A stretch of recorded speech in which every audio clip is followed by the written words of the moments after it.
भालू और लालची किसान की कहानी पार्ट 1। आगे बढ़ने से पहले चैनल लाइक, सब्सक्राइब और हाँ बेल आइकन दबाना ना भूले। कमेंट करके बताएं कि स्टोरी कैसी लगी।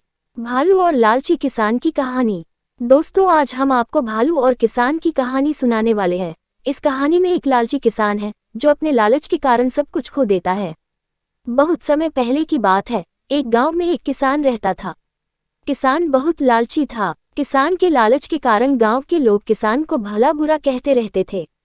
किसान की पत्नी और बच्चों ने किसान को बहुत समझाया कि लालच बुरी बला है और आपको लालच नहीं करना चाहिए, लेकिन किसान ने अपने पत्नी बच्चों की एक न सुनी। धीरे धीरे किसान से गांव के लोगों ने बातचीत करना भी बंद कर दिया। उसके कुछ समय बाद किसान के बेईमानी और लालच से परेशान होकर किसान के पत्नी और बच्चे भी किसान को छोड़कर चले गए। अब किसान खेत में अकेला खेती करता, लेकिन किसान से अकेले इतनी मेहनत नहीं होती थी। इस कारण फसल कम होती और मुनाफा भी कम होने लग गया। किसान बहुत लालची था। कम मुनाफे के कारण किसान दुखी हो रहा था। उसे खेत में काम करने के लिए किसी की आवश्यकता थी, लेकिन कोई भी उसके साथ काम करने के लिए तैयार नहीं था। अंततः किसान ने सोच क्यों ना पास के जंगल से किसी जानवर को लाकर खेत में काम करवा लूं। उसको कुछ देना भी नहीं पड़ेगा और खेत में काम भी हो जाएगा।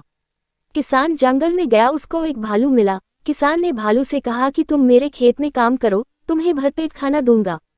इस पर भालू ने कहा कि मैं तुम्हारे खेत में काम करूंगा, लेकिन मुझे आधी फसल देनी पड़ेगी। किसान बहुत बेईमान और लालची था। उसने भालू से कहा कि ठीक है, जो भी फसल होगी उसके ऊपर का हिस्सा तुम ले लेना और जड़े में रख लूंगा। इस पर भालू तैयार हो गया और किसान के खेत में काम करने लगा। किसान ने खेत में शलजम बो दिए। भालू ने दिन रात मेहनत की। गांव के सभी लोग भालू की मेहनत को देखकर आश्चर्यचकित थे।